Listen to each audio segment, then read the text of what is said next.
Oral communications from the public. We do have a few speaker cards. First up, almost as much fun as the freeway, Dr. Michelle Brown.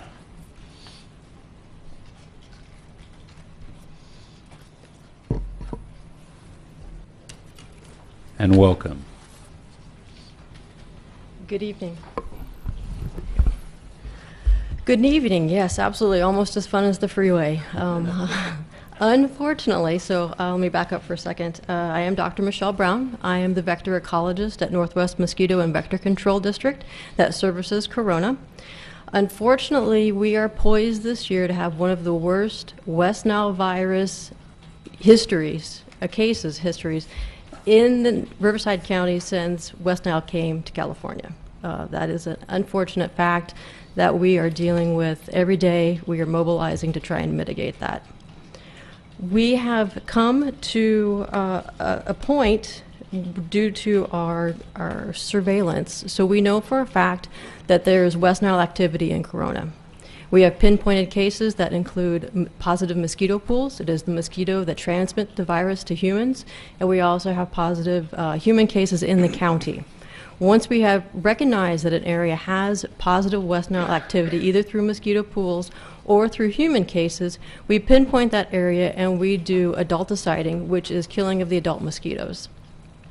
We have one of those sprays scheduled for Friday morning. Unfortunately, there's been some misinformation that's kind of gone out to the public, and so I just wanted to come tonight and let you know, first of all, it's not an aerial spray. That was one of the general misconceptions that we've heard from the public. It is a targeted spray that occurs from a truck-mounted sprayer. And actually, I have it in the parking lot if anyone would take a look afterwards to see what that involves and what that looks like. Secondly, I wanted to point out the compound that we use obviously is approved by the US EPA for use for an insecticide. And I have a visual aid here for you. This is the amount of active ingredient called permethrin that is applied per acre. So that equates basically to 1/3 of a teaspoon per football field is the amount we're using. It's highly effective on insects with no toxicity towards mammals. So your cats, your dogs, your horses, your kids, human beings are not affected. Finally, for notifications, we've got some feedback. We are giving a 48-hour notification. If an area is identified to have West Nile virus activity, we will post in that neighborhood 48 hours ahead of time. Plus, we notify the cities and the city officials involved, plus the corresponding county officials to get the word out. We also have information posted on our website at Northwest Mosquito Vector Control District. And we're also utilizing our media outlets, so on Facebook and Twitter, to try and get the word out as well. So finally, I am available afterwards if anyone has any additional questions. I have materials at the back of the room. And again, I have the sprayer truck outside if anyone would like to take a look. Just curious, because a lot of people that live in Corona were here when the malathion spraying was done, and it was done by helicopter. If you're doing by truck, and obviously you're not driving down people's yards, right. How does it atomize enough where it gets to the backyard, or how does it work? Generally, we cannot get to the backyard. We use an ultra-low volume density sprayer, and it is from the street that it is applied from the back of the truck. The likelihood of getting penetration into backyards is extremely low. Generally, we're able to get the front yard area, the backyard hardly ever, if at all. And then how does that help if the water is pooling in the backyard then? We just hope that...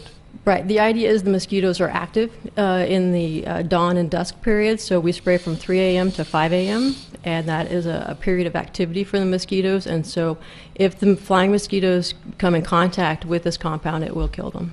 And how about vehicles parked on the street or in the driveway then? Does it hurt any paint or anything? It does not hurt any paint or anything, no. You can talk to the guy that's sitting behind you just to verify that. Okay. And then the website is northwestmosquitovector.org, right? Northwestmvcd.org. Oh, okay. The brochure has it different. Oh, I apologize. So we do want to make sure, I guess if someone Googles Northwest Mosquito, they'll be able to find you. Absolutely. And all the information on future sprayings and things will be there, although you'll give us information if there's any kind of a delay. If anybody wants anything, the most direct information is either on the website or giving you guys a call. Absolutely. Okay, thank you. Does anybody have any other questions? I do. Doctor, what kind of doctor are you? So my PhD is in molecular genetics. My dissertation was really focused on chemical biology, and what that means is looking at the effects of chemicals that are applied in the environment. Thank you. Can you say it more Okay, technical now, here's well, I knew that. Here's my specific question, except for yesterday. It hasn't rained in Corona for ever. Last week. And it's been, It was last week.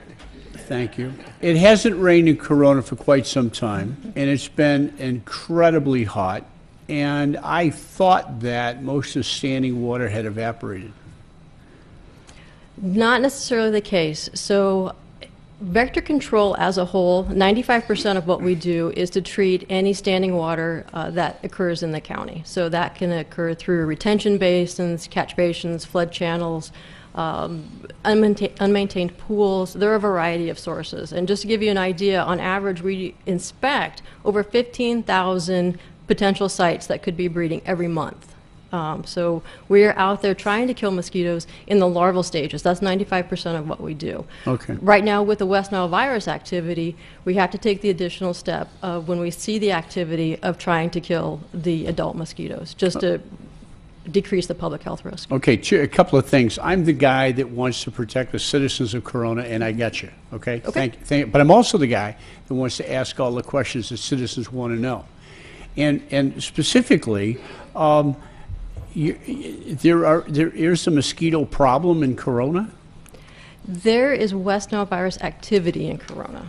So mosquito problem could be, I'm not sure how to answer that because that could be based upon different neighborhoods. But we are trapping everywhere, and when we find mosquitoes that are carrying the virus, or there is a human case of confirmed West Nile virus, then we will treat that area. Okay, what does the average person in Corona need to know if they get bit? What do they do? Well, okay, so first of all, let's go before you're bitten. Try to avoid dusk and dawn areas or time periods to be out. If you have to be out during dusk and dawn, please wear an insect repellent, typically DEET or any other product approved by US EPA. Okay. And then also, of course, everyone knows to dump any standing water in their yards. That's the pre-protection.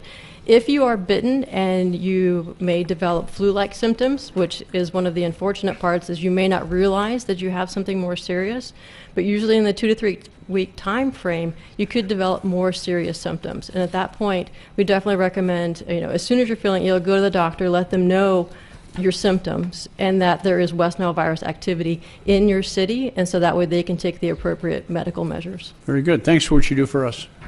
And what is the most susceptible part of the population? Unfortunately, it is the elderly and the very young, so under 5 and over 65.